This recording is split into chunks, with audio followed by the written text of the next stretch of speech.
Muito bem, pode sentar, querido, por favor. Boa noite mais uma vez, graça e paz.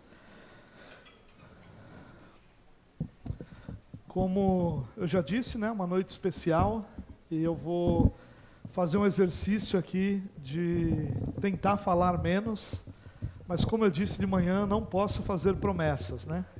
Então, eu prometo tentar, mas é tudo que eu posso prometer aí para essa noite.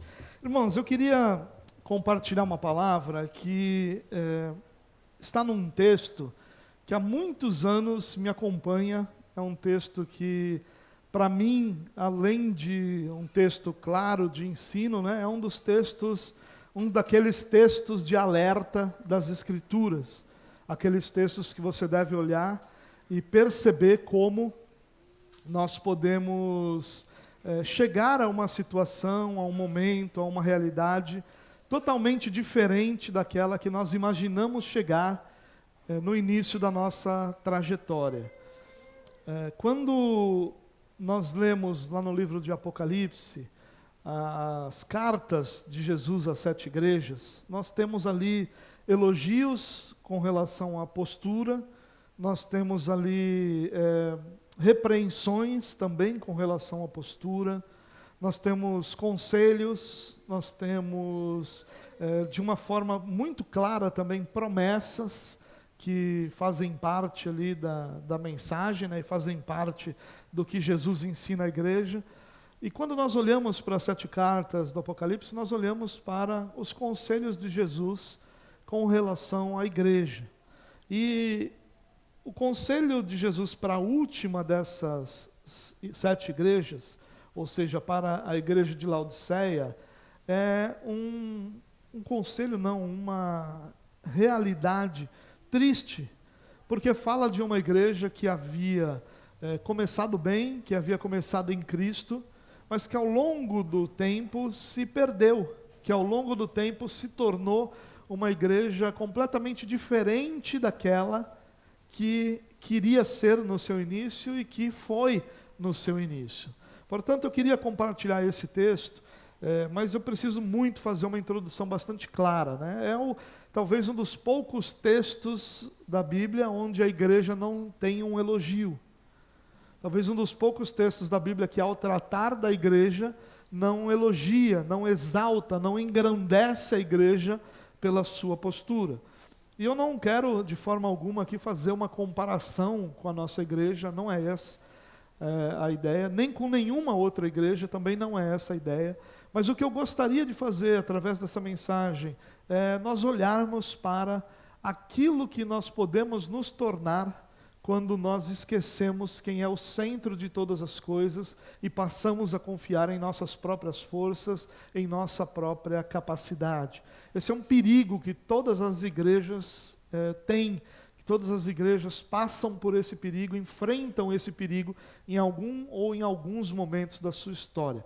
Então, quero convidar você, se você quiser abrir sua Bíblia, no capítulo 3 de Apocalipse, a partir do versículo 14, lembrando que os capítulos 2 e 3 são todos eles ligados às cartas de Jesus às 7 igrejas. O capítulo 1 de Apocalipse vai trazer uma introdução e depois nós vamos ter as cartas de Jesus às 7 igrejas. Então, se você quiser acompanhar comigo, o texto está aqui. Se você preferir usar a sua Bíblia ou o seu celular também, fique à vontade. Ao anjo da igreja em Laodiceia, escreva: estas são as palavras do Amém, a testemunha fiel e verdadeira, o soberano da criação de Deus. Conheço as suas obras, sei que você não é frio nem quente. Melhor seria que você fosse frio ou quente. Assim, porque você é morno, nem frio nem quente, estou a ponto de vomitá-lo da minha boca. Você diz: estou rico, adquiri riquezas e não preciso de nada.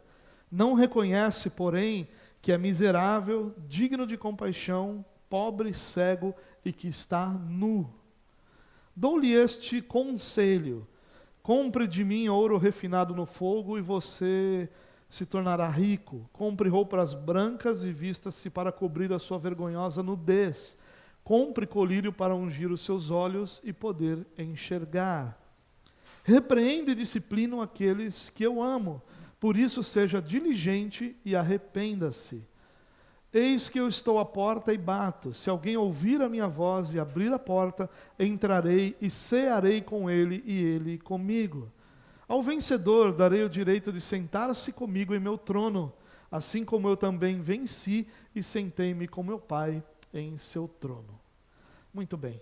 Tem mais um versículo, né? Aquele que tem ouvidos, ouça o que o Espírito diz às igrejas. Irmãos, quando nós olhamos para as 7 cartas, ali existe uma série de possibilidades teológicas, né? Alguns vão dizer que em todo momento da história, em todos os lugares, as igrejas vão se identificar com uma delas.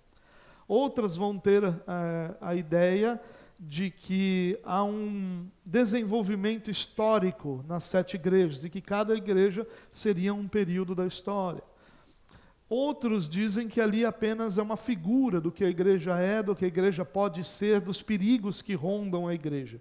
Seja qual for a teoria que a gente abraçasse, ela não faz diferença no sentido de que há ali uma mensagem de Jesus para a sua igreja, com um grande alerta para que sua igreja não deixe de ser aquilo que ela deve ser. Então eu queria olhar esse texto com você com um pouquinho mais de tranquilidade, para que a gente... aquele negócio de pregar pouco já foi embora quando eu falo com um pouquinho mais de tranquilidade. Então, a ideia da gente olhar esse texto com um pouquinho mais de cuidado. Olha só, o versículo 14 diz: ao anjo da igreja em Laodiceia, escreva, estas são as palavras do Amém, a testemunha fiel e verdadeira, o soberano da criação de Deus. Apesar de todas as polêmicas do que esse anjo se refere, e a gente não precisa delas, a gente precisa entender que é uma carta de Jesus à sua igreja. É uma mensagem de Jesus para a sua igreja.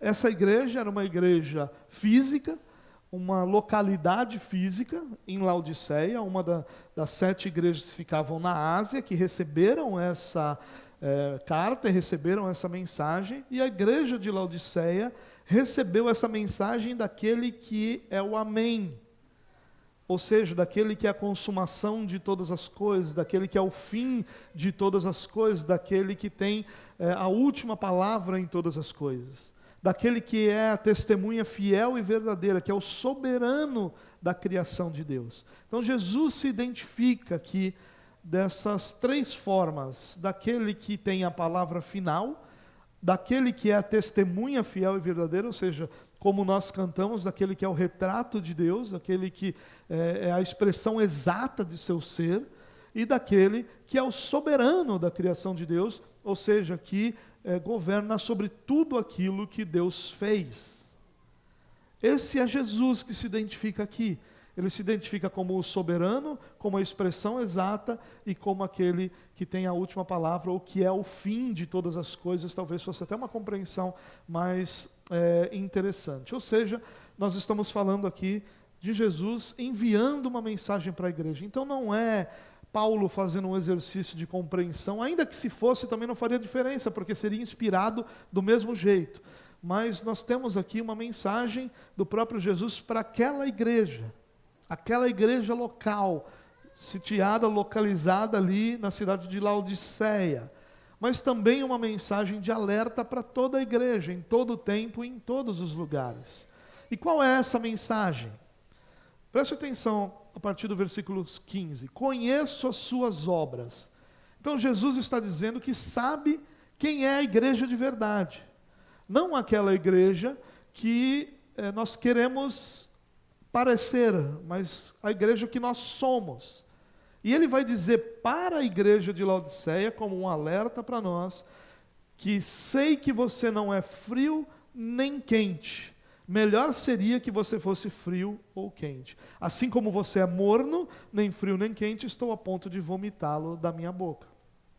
Hierápolis era uma cidade, aliás, Laodiceia era uma cidade ao lado de Hierápolis, próxima de Hierápolis e próxima de Colossos. Essas 2 cidades abasteciam Laodiceia com suas águas. E Laodiceia não tinha fontes de águas, então existem inclusive muitas escavações arqueológicas que mostram os dutos que eram utilizados para que a água fosse levada até Laodiceia. Uma dessas fontes tinha águas frias, e a outra dessas fontes tinha águas termais, águas medicinais, águas quentes. E o encontro dessas águas chegando em Laodiceia transformava essa água em uma água morna, uma água que era impossível de se beber ali nos aquedutos que chegavam à cidade. E o que Jesus está fazendo aqui é usando uma figura que aquela igreja entendia perfeitamente. Aquela igreja sabia perfeitamente como era ruim a água morna. Sabia que a água morna causava ânsia, sabia que a água morna causava uma repulsa. E ele está dizendo exatamente isso. Como você não é frio, não é fria como as águas que chegam a Laodiceia, nem quente como as outras águas que também chegam a Laodiceia, mas você é morno, você está diante de mim como uma água morna que eu estou prestes a vomitar. Olha que expressão forte, né? E aqui o que Jesus está nos dizendo, está nos alertando, é uma coisa muito simples, irmãos. E aqui o frio e o quente não vão representar modelos de igrejas, não vão representar liturgias, não vão representar denominações, não vão representar nada disso, eles vão representar uma posição pura. A água morna era uma mistura dessas duas águas. E o que Jesus está nos alertando aqui é exatamente isso, que nós precisamos ter uma identidade muito clara. Se a nossa identidade é uma identidade que não é perceptível a todos à nossa volta, nós estamos sendo mornos. Precisa ser clara a nossa identidade diante das pessoas. O frio é muito claro, quando você toma uma água fria, é muito claramente identificável que aquela água está fria. Quando você toma um café quente, é identificável. Quando você toma um café morno, você entende que aquele café é morno. Só que o morno aqui, na questão das águas e do exemplo que Jesus, da figura que Jesus está usando, é a mistura dessas duas águas, tanto da fria quanto da quente, que faziam e que causavam repulsa por serem mornas. O que Jesus está dizendo, irmãos, é que se nós formos mornos, e o morno aqui não vai significar falta de fervor, não vai significar falta de frieza, de raciocínio, de razão nas coisas, não é isso. Ele vai significar uma posição, uma identidade não claramente perceptível. Há muito de você, há muito do cristianismo em você, mas há muito também de fora do cristianismo. Há muito da verdade bíblica em você, mas também há muito da filosofia humana em você.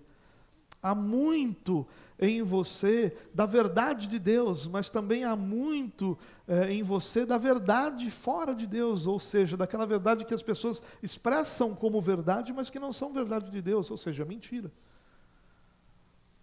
É isso que ele está dizendo aqui, igreja, vocês acham, para a igreja de Laodiceia, vocês acham que eu não percebo quem vocês são de verdade, mas eu sei que vocês são mornos. Eu sei que não há em você uma identidade clara. Quando nós olhamos para a sua vida, teu coração não é íntegro ao Senhor. Não há uma integralidade de quem você é, rendido ao Senhor. Há um amor oculto, escondido em algum canto do seu coração pelas coisas que não são de Deus, por aquilo que te afasta de Deus, por aquilo que não pertence ao Senhor. Há um resquício em seu coração de paixão por aquilo que não pertence ao Senhor, que não te aproxima do Senhor, que não honra o Senhor. Há um resquício de paixão por outro Deus que não o Senhor, por outra alegria que não a que vem do Senhor, por outra vida que não aquela que você tem no Senhor. É como ele está dizendo que a vida que você vive todo mundo olha para você e te vê como uma pessoa de Deus, mas você sabe que no fundo do seu coração você queria ser outra pessoa, você queria viver outra vida, você queria outra realidade, porque não há satisfação no seu coração em ser de Deus, Isso é ser morno. Isso é ser morno, é um coração misturado. É um coração que ama a Deus, mas ao mesmo tempo gostaria tanto de outras coisas que não pertencem ao Senhor. E eu não estou falando de coisas boas que o Senhor nos dá.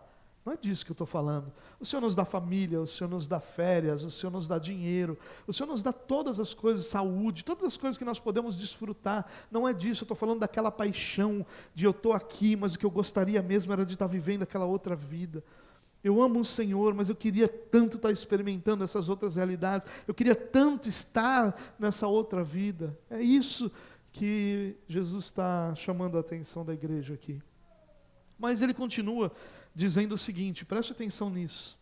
Você diz, Jesus está dizendo, você, igreja, se identifica, se vê como a frase que está ali, estou rico, adquiri riquezas e não preciso de nada. E essa frase também está dentro do contexto que aquela cidade viveu. A história mostra que aquela cidade viveu um grande terremoto e que os homens ricos da cidade, principalmente os homens ricos da igreja, reconstruíram aquela cidade sem precisarem da ajuda do Império Romano, sem precisarem do apoio financeiro de fora. Porque a cidade era muito rica, a cidade tinha muitas fontes de renda que eram valiosíssimas. Primeiro, ela tinha um ouro com um alto grau de pureza. Ela tinha uma indústria têxtil, né, se a gente pode chamar assim, claro que era muito diferente da nossa, mas uma indústria têxtil de tecidos finíssimos. Alguns historiadores contam que eles eram especialistas em tingir os tecidos e tinha o tecido preto, que era raríssimo e caríssimo. E eles produziam algo que era chamado de pó frígio. Era um pó que era utilizado para se preparar colírios e pomadas para os olhos. E essas três realidades da cidade produziam muita riqueza. E era uma cidade riquíssima, e era uma igreja riquíssima. E a igreja começou a se identificar como alguém que não precisa de nada. Como alguém que estava rico, como alguém que havia recebido riquezas, como alguém que não precisava de nada. E a igreja, quando a cidade sofreu esse grande terremoto, foi reconstruída com o dinheiro dessas riquezas. Mas olha que interessante, se as riquezas vêm desses lugares, do ouro de alta pureza, do tecido que era produzido e tingido a lã negra, e se vem do pó frígio, que se produzia colírios e se produziam ungüentos, pomadas para os olhos. Olha o que Jesus diz para a igreja: não reconhece, porém, que és miserável, teu ouro não vale nada, digno de compaixão, pobre, cego, a pomada não abre os teus olhos espirituais, e que está nu. Os belos e caros tecidos que vocês produzem não servem para cobrir a vergonha e a nudez do seu pecado.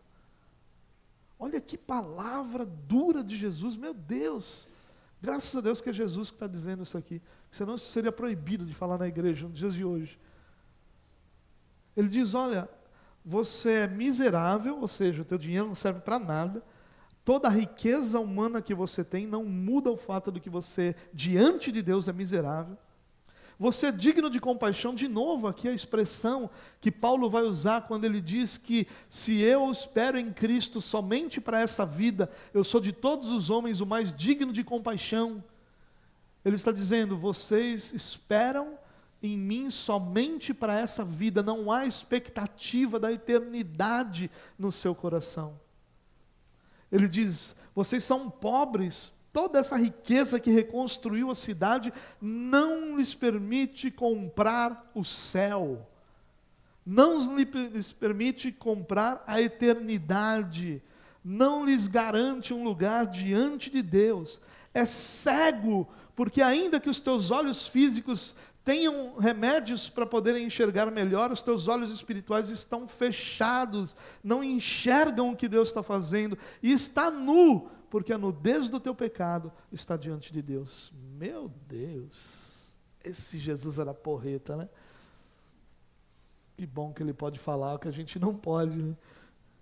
Só que essa mensagem é para mim, meu. Não é para o outro. É para mim. É para cada um de nós, para os seus filhos. E a mensagem aqui é: se nós confiarmos em nós mesmos, na nossa força, na nossa capacidade, naquilo que nós temos e podemos fazer por nós mesmos, nós somos isso. Porque toda a nossa força não nos garante um lugar, não arromba uma porta para que a gente entre no céu. Todo o nosso dinheiro não nos compra um lugar diante de Deus. Toda a nossa capacidade não nos permite alcançar o Senhor por nossas próprias realizações. A mensagem aqui é: o que nós temos não vale nada sem o Senhor. Ainda que sejam coisas boas, e ainda que Deus tenha nos dado, porque essa riqueza que a cidade tinha, o Senhor era o soberano da criação, Ele estava no controle. O pó frígio que era produzido, essa sabedoria vinha do Senhor. A tecnologia lá ainda que completamente manual ali, como é que é? Ali bem incipiente, né, como tecnologia, também vinha do Senhor. O Senhor é que deu tudo, mas mesmo com todas as coisas não nos dão o Senhor. As coisas não nos conduzem à eternidade. As coisas não nos fazem ver o que Deus estava fazendo. Coisas servem como coisas para que nós desfrutemos da vida que Deus nos deu. Mas se nós esperamos em Cristo somente para as coisas, de todos os homens nós somos os mais miseráveis, os mais dignos de compaixão. Meus olhos podem estar vendo as melhores oportunidades comerciais, as melhores oportunidades que existem no mundo. Se eu não enxergar o que Deus está fazendo, se eu não enxergar a eternidade, eu sou cego. Eu posso ter força para derrubar muralhas e gigantes e alcançar objetivos, mas sem o Senhor, eu sou miserável. Olha só, seu miserável. Sempre quis dizer isso. Você é um miserável. Olha o que o texto continua dizendo. Porque não é o que Jesus está fazendo aqui. Não é, de forma alguma, uma mensagem de humilhação da sua própria igreja. Porque ao humilhar a sua igreja, Jesus humilharia a sua própria obra. Aqui é uma mensagem de chamado ao arrependimento, uma mensagem de chamado a um despertamento, a um avivamento. É um chamado para que nosso coração seja inteiro do Senhor, totalmente dele. Olha o que o texto continua dizendo: dou-lhe este conselho. Tem um erro de digitação aí. Dou-lhe este conselho. Você nem tinha visto, né? Você só foi ler agora que eu falei que tem um erro de digitação. Dou-lhe este conselho. Olha o conselho de Jesus: compre de mim ouro refinado no fogo, e você se tornará rico. Compre roupas brancas para vestir-se e vista-se para cobrir sua vergonhosa nudez. Compre colírio para ungir os seus olhos e poder enxergar. O que Jesus está dizendo é: o que sustenta você e o que torna você homem de Deus, o que torna você mulher de Deus, o que faz de você um filho de Deus que vive em relacionamento com Ele, é o que você recebe dEle. Não aquilo que você tem naturalmente em sua vida. Ouro, a cidade tinha um ouro puro. Compre de mim um ouro refinado no fogo. A cidade era especialista em produção de tecidos, inclusive do tecido que era raro e que era caro. Ele diz: compre de mim roupas brancas, vestes brancas. E ele está falando aqui de santidade. E ele tinha o pó que produzia o colírio e as pomadas. E ele diz: compre de mim colírio para ungir os seus olhos. E aí sim vocês vão enxergar de verdade. O conselho de Jesus é: compre dele, busque nele, receba dele. É dele que vem aquilo que nos dá vida. É dele que vem aquilo que realmente tem valor para nós. Todas as coisas perdem o seu valor em algum momento. Até você mesmo perde o valor que você tem para outras pessoas em algum momento. Tudo perde o seu valor, exceto aquilo que nós recebemos de Cristo. Mas há um detalhe aqui, irmãos. Há um verbo aqui, compre. Não é receba de graça. Não é ganhe. Não é seja sorteado, é compre. E o que comprar exige? O que comprar vai nos lembrar? Que há um preço. Claro que Jesus não está falando aqui que há um preço para a salvação. Preciso pagar o preço para ser salvo. Não é isso. Mas Jesus está dizendo que receber dele é fruto de uma realidade construída, não é fruto do acaso. É fruto da sua, e o comprar aqui é óbvio que não vai ser em dinheiro, é óbvio que não vai ser em merecimento, é óbvio que não vai ser em grandeza, vai ser, a ideia do comprar aqui é a ideia de você se relacionar, é a ideia de você buscar, é a ideia de você confiar, é a ideia de você ter nele a fonte da sua vida, ou as fontes da sua vida. Esse é o comprar. Compre dele. Se você quer realmente aquilo que é riqueza para a sua vida, não estou falando de dinheiro, estou falando de verdadeira riqueza. É do Senhor, é no Senhor que nós temos que buscar, é no Senhor que nós vamos encontrar, é do Senhor que nós recebemos. E há um custo para isso. Há um custo, e o custo disso é nós fazermos aquilo que o próprio Jesus disse, que aquele que vive para si mesmo vai perder a sua vida, mas aquele que perde a sua vida a achará, a encontrará, a receberá do próprio Deus. É a ideia aqui, irmãos, de nós vivermos confiando, dedicados e vivendo para o Senhor.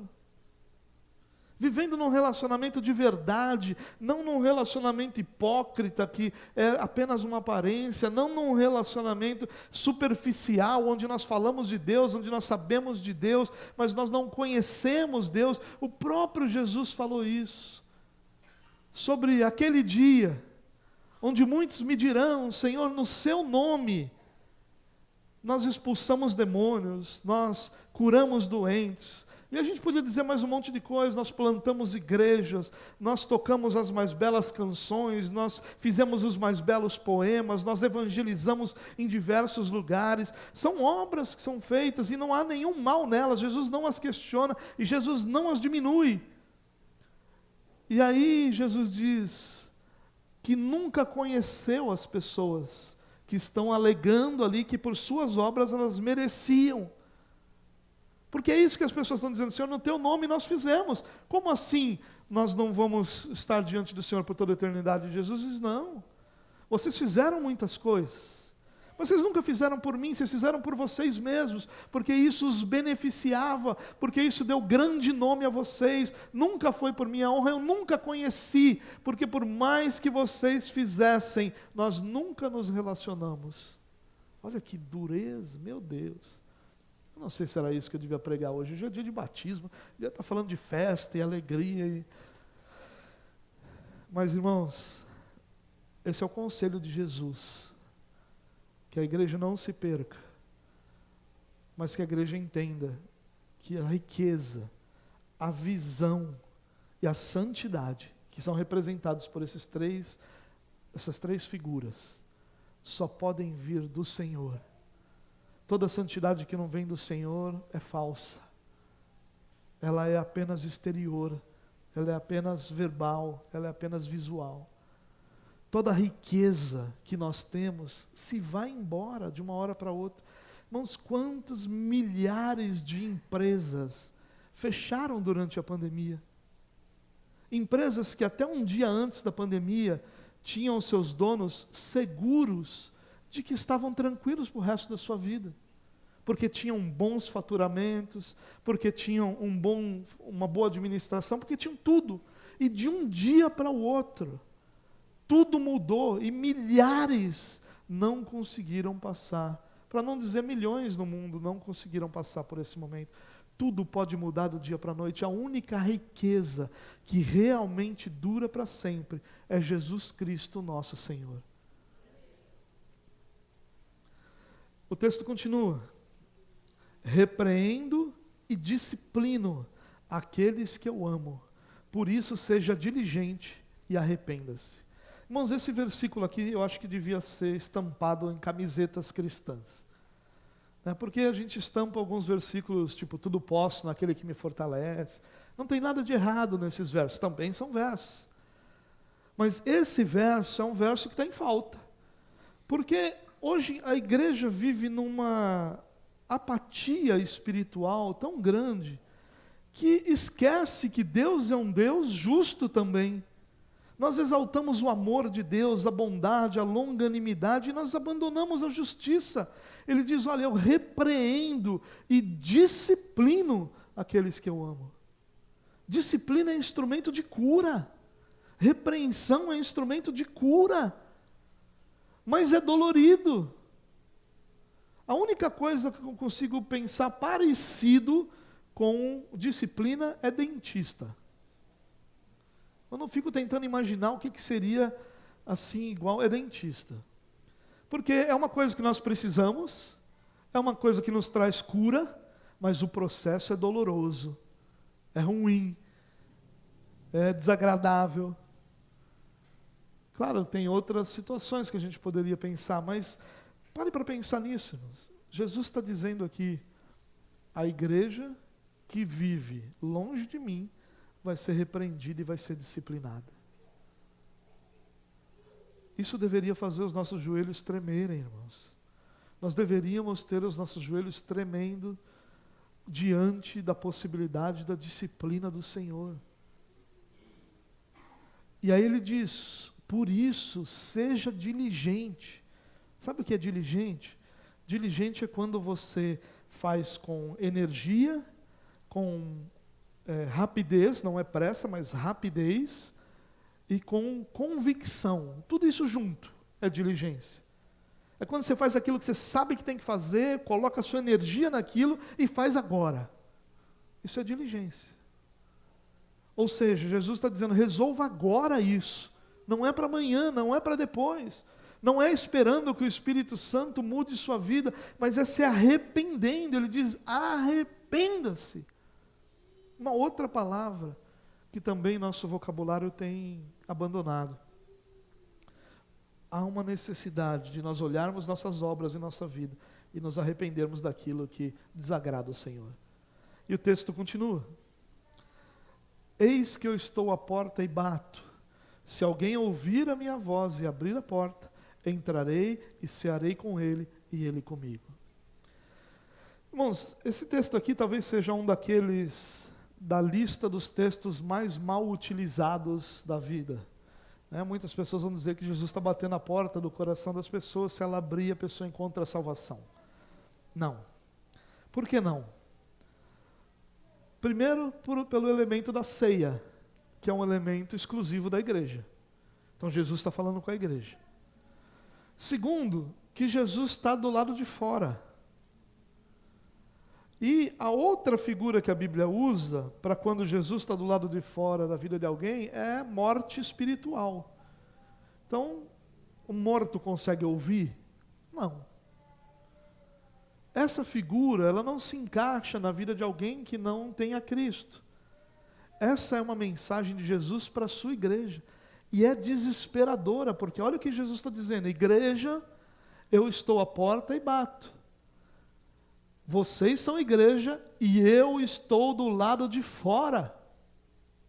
Misericórdia. Se vocês ouvirem, se os ouvidos de vocês ouvirem, e você abrir a porta, e abrir a porta aqui é o arrependimento, claramente. Eu vou entrar e vou cear com vocês, e vocês com ele, a quem eu estou à porta, e ele comigo. Aqui é um convite, irmãos, de transformação radical, de vida e de fé. Ele está dizendo, olha, se a sua identificação é essa, você está confiando na sua própria força, Você está confiando naquilo que você tem. Você está confiando na sua experiência. Você está confiando em qualquer coisa que está em você e não em Cristo. Se arrependa. Permita que Jesus tome conta dessas áreas todas em sua vida. E a ideia de ceiar aqui tem uma ideia linda, irmãos. Dentro da cultura judaica, o ceiar representava recomeço, representava reconexão, representava você recomeçar aquele relacionamento que estava quebrado. Então, se você tinha um problema comigo, inclusive se você quiser fazer isso, eu sou totalmente judaico nesse sentido. Quem tinha um problema com o outro, chamava aquela pessoa para comer junto. Se você tiver um problema comigo, é só me chamar para comer que a gente resolve qualquer problema. Se for pizza, então, irmão, eu até te abençoo. E aí funcionava assim, se eu tinha um problema com alguém, nós não nos falávamos, ou até pior, se nós fôssemos inimigos, eu prepararia uma ceia, e a ceia simbolizaria reconciliação, recomeço, retomada. E o que Jesus está dizendo aqui é isso. Se você está confiando em você mesmo, se arrependa disso e se reconcilie com aquele que governa sobre tudo. Não que você está afastado de Deus, não é isso. Mas Ele está do lado de fora das decisões, do lado de fora da força, da energia, do lado de fora da vontade, das ações, do lado de fora. Ainda que o teu coração o ame, perceba que as duas coisas são possíveis. Você pode amar o Senhor, mas está tão enganado com relação a quem governa a sua vida que esteja sendo governado por suas próprias forças. Não quer dizer que você não é crente, não quer dizer que você não é de Deus. Você é, mas quem governa é sua própria capacidade, sua própria força, sua própria energia. Ele está dizendo, se arrependa disso e deixe o Senhor ser rei, ser Senhor, governar sobre toda a sua vida. Porque quando isso acontecer, a sua vida vai mudar radicalmente. E a ceia é a prova disso. Nós vamos nos reconciliar, nós vamos recomeçar a aliança que nunca se quebrou e que nunca se desfez. É uma aliança que tem um novo começo agora. É uma aliança que está limpa daqui para frente. Isso é tão belo. Por fim, irmãos, há uma promessa. Ao vencedor, eu darei o direito de sentar-se comigo em meu trono, assim como eu também venci e sentei-me com meu Pai em meu trono. Olha o que Jesus está comparando aqui. Ele está dizendo, o que eu vou dar a você é o que o meu Pai me deu. O que você vai experimentar é o que eu experimentei quando o meu Pai me glorificou. Apesar de todas as divergências teológicas que podem existir sobre essas questões mais escatológicas, o que Jesus está dizendo aqui é que há uma promessa, a promessa de nós recebermos dele aquilo que ele recebeu do Pai, quando completou a sua obra. O assentar-se com Deus. Aqui ele usa a expressão comigo em meu trono, né? Olha que coisa bela, né? Daí que vem aquela ideia de que nós vamos reinar sobre nações, cidades, quantas cidades e nações você vai reinar, né? Toda aquela ideia é distorcida a partir dessa ideia de que nós teremos um trono. O trono de Jesus será o nosso trono. Mas o foco aqui é aquilo que Jesus recebeu, é o que nós receberemos. Ou seja, há uma promessa para aqueles que confiam no Senhor. Há uma promessa eterna diante do Pai, de glória, para os que confiam no Senhor. E ele termina com a lembrança que ele dá para as 7 igrejas. Aquele que tem ouvidos, ouça o que o Espírito diz às igrejas. Aquele que tem ouvidos, ouça. Esse é o grande momento dessa mensagem. É o momento em que nós ouvimos o que o Espírito diz à igreja. E abraçamos esse alerta como um alerta para nós, irmãos. A igreja é a realidade mais gloriosa que existe nessa terra. Não existe nada mais glorioso do que a igreja. Não existe nada maior, nada mais importante, nada mais relevante do que a igreja. Nada. É a igreja que o Senhor usa para se fazer conhecido em toda a terra. E apesar de todas as nossas mazelas, fragilidades, falhas, e a gente podia fazer uma lista grande aqui de adjetivos que nos qualificariam de forma negativa, mas apesar de nós, Deus usa a igreja para se fazer conhecido e transforma a igreja na expressão, no espelho, na imagem de quem Cristo é. Esse é você, meu irmão. Então eu queria terminar lembrando que esse é um alerta para nós, para que aquilo que a gente tem é ou faz, nunca tome o lugar da confiança, da fé e da esperança que nós temos em Cristo Jesus. É dele que vem toda a riqueza que nós precisamos, é dele que vem toda a santidade que nós podemos ter, é dele que vem toda a visão sobre o reino, sobre a nossa vida, sobre as coisas à nossa volta que nós podemos ter. Não seja morno, meu irmão. Não misture a sua vida com aquilo que não glorifica a Deus. Não misture a sua vida com aquilo que não faz parte da vida de Deus em você.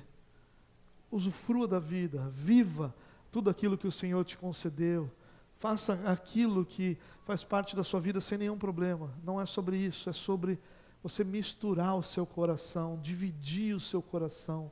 Não permita que o seu coração esteja dividido entre Deus, sua vontade, e aquilo que talvez agrade o seu enganoso coração, te dê prazer momentâneo, mas que a Bíblia vai chamar de pecado e que te afasta do Senhor. Amém?